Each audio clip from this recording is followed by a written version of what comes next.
Wait, are we recording you guys? Actually, don't put them here. I think they're gonna. Wait. What's up? What's up? Just wait till these shows happen. The con is going well so far. We kind of just got here. We haven't done a ton. So yeah, that's rough. But hopefully, yeah, we have enough. We're here all day. It's gonna be. Who wants to start? So at the end of season 1, you guys are mapping. Yeah. And you're not as powerful as you thought you were? I don't know if I'd put it that way, but I'm definitely, we're still discovering how powerful Alice is, and I think we hinted at it in the first season, and she is still possessing godlike powers, so it's, you know, I feel like I'm running for spoiler now. I'm like, How does your newfound confidence or lack of confidence for both your characters come into play, and how is your relationship?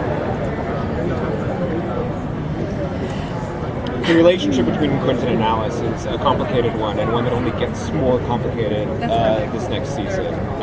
exponentially complicated. It's really hard. I love the story that we're telling, and I want to be able to share it with you guys, and I can't.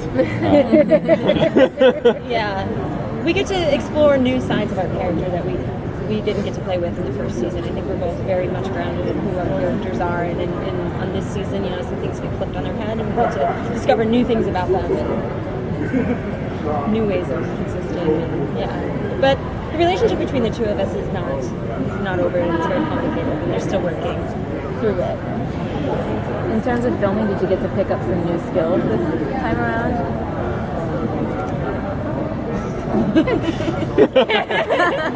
That was me, right? Yeah.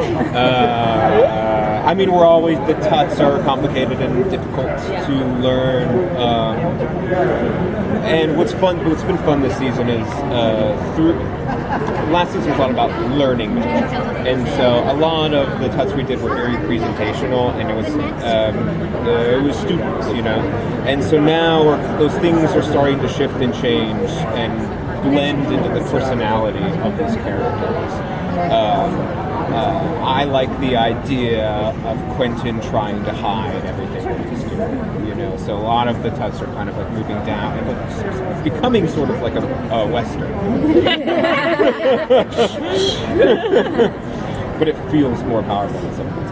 So one of the things that Quentin struggles with in the books as they go along, especially in the later books, is, you know, being really depressed and getting what he wants in life and still being very deeply unhappy with it. Is that something that you're going to start struggling with more over the course of this next season as a character? I think it's a continual shock and disappointment that everything that you could ever imagine that you want is actually disappointment.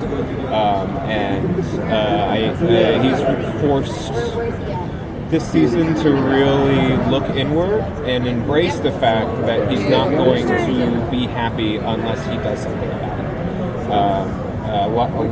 Last season was a lot about seeing things that will make me feel good, and that will make me more of a human, and that will feel good, and realizing that none of those things did the things they were supposed to do. So this season is about kind of dismantling and figuring out who he truly is, for better or worse. So how's his emotions after Julia betrays him, leaves him there? He's the only one still awake, so he saw like how that she took the knife and made the deal with the beast. So like everyone else was sort of attacked and left unconscious. You're there. Like what's happening with Quentin? Like in that moment when his best friend like leaves him sort of hanging and trapped, you know, in this place. Yeah, I mean the Julia stuff is complicated because Quentin understands the context for it, why she did the things she did, and it sucks and it's awful, but sort of must be forgivable given the circumstances. And the place that he's at the beginning of the season, I think, is fun because it's kind of right where the audience is at. It's like, oh my God, is everyone dead? And his first impulse is to run away and try to find help.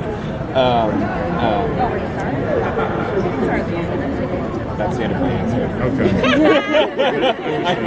I can't go further. Thank you.